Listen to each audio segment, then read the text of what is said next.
Well, hi, ICS members. Carl Lingen, your Executive Director for the Iowa Chiropractic Society, here for your monthly update.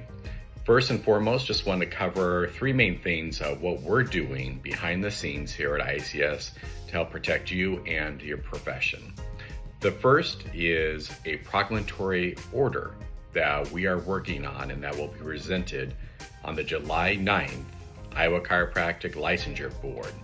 This declaratory order is really focused around dry needling. It was something that the board asked for.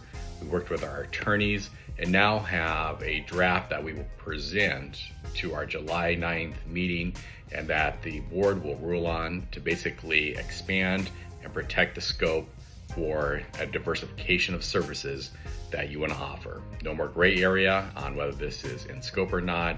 It truly is, and we'll have a ruling on it. So very excited with that. We've been working on it for the past few months.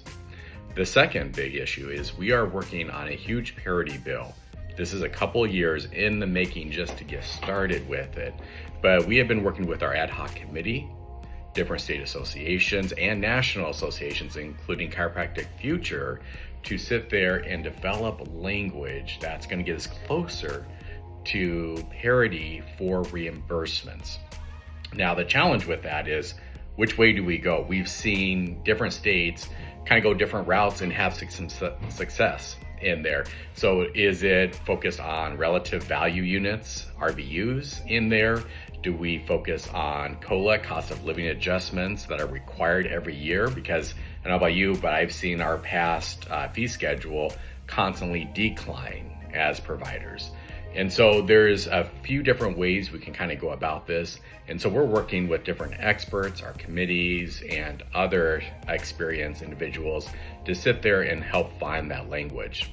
But simultaneously, while we are doing that, we are also working on some great research. We will be getting and creating some research that is going to be focused on the impact that parity has on our doctors and patients.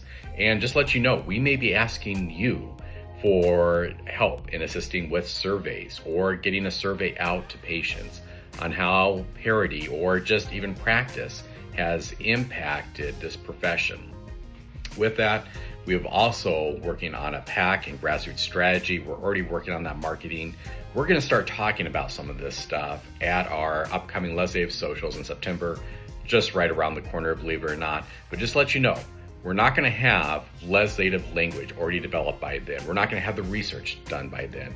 What we will focus for this year for our legislative socials is going to be more on the impact that parity has on patients, how patients are sometimes turned away from chiropractic because benefits don't exist. There's phantom benefits. We are going to talk about how parity has impacted you on who you take or don't take as for maybe insurance, or maybe you don't take any insurance at all, and how that impacts patients.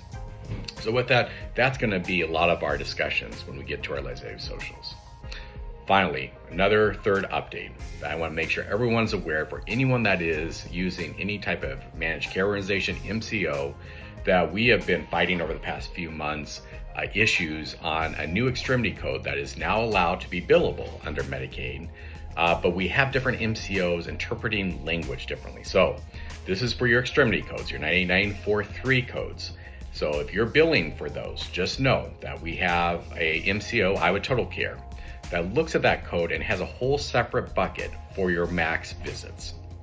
We have other MCOs like WellPoint and Molina now, who are sitting there and saying, no, that's considered a manipulation.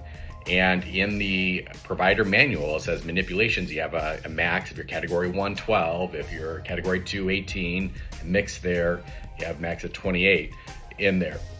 With that, they're viewing extremity code and a adjustment manipulation as all manipulations, counting towards the same amount.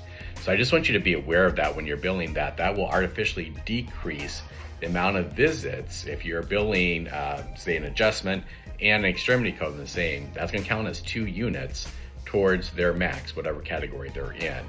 We have talked with IME. IME, unfortunately, right now is looking at this saying, right now, the language says manipulations. It actually doesn't say visits, it says manipulations in there. we're pressing back. We talked to our attorneys and trying to get back with them on, is this truly the intent of what you guys have wanted? Because you're really decreasing access, you're decreasing actually the care if we're going to count extremities and our adjustments all in the same kind of bucket and number of counts. So I just want to make you aware of that. We're still working on it back here on our end, but for those that are billing, please be aware of that and make sure you're telling your front office or your billers about this issue. With that is our updates for this month. We hope you have a happy and healthy day and a wonderful Independence Day coming up.